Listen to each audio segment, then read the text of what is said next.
Bonjour à tous et bienvenue dans ce point de l'actualité. La presse et les médias présentent leurs vœux au président de la République.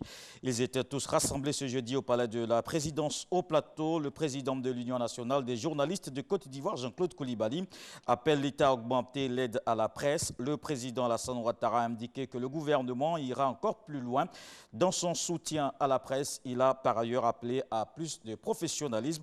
Je vous propose de l'écouter.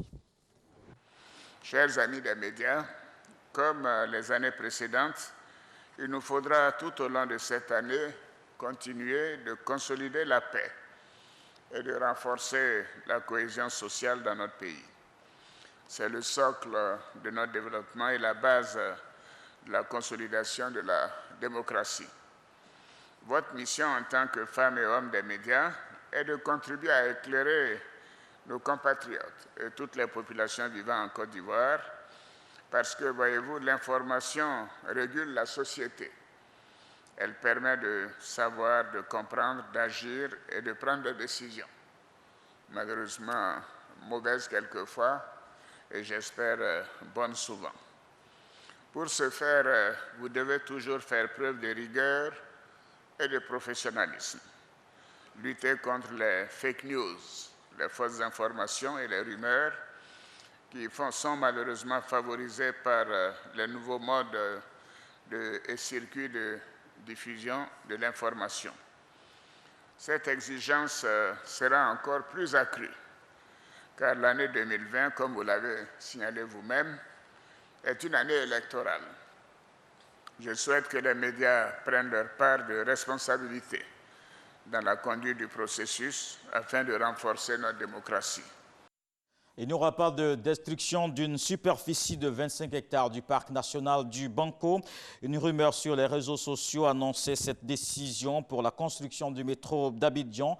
Il n'en est rien. Le directeur général de l'Office ivoirien des parcs et réserves a démenti cette information. Il était hier face à la presse. Dans le reste de l'actualité, une vidéo tourne en boucle sur les réseaux sociaux en Guinée. Elle montre une femme prise comme bouclier humain par des policiers.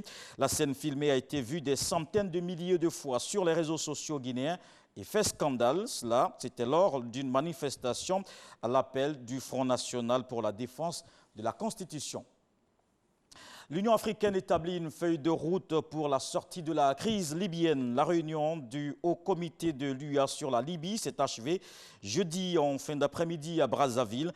Une commission va être mise en place au sein de l'UA afin de préparer un forum de réconciliation nationale. L'Algérie s'est proposée pour accueillir ce forum.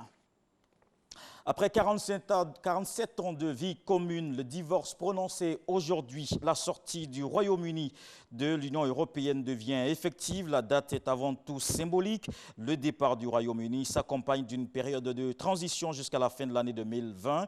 Un laps de temps durant lequel Londres et Bruxelles vont tenter de négocier leurs futures relations. Les Britanniques continueront d'appliquer les règles de l'Union européenne. Et puis l'OMS décrète l'urgence internationale face à coronavirus. L'Organisation mondiale de la santé se dit opposée à toute restriction sur les voyages ou les échanges commerciaux avec la Chine. Plus de 8000 personnes contaminées et plus de 200 morts. L'épidémie de coronavirus née à Wuhan ne faiblit pas et se répand hors de Chine. Des cas de transmission entre humains sont même apparus en dehors de la Chine, y compris aux États-Unis. C'est la fin de ce point d'information. On se retrouve à 13 h.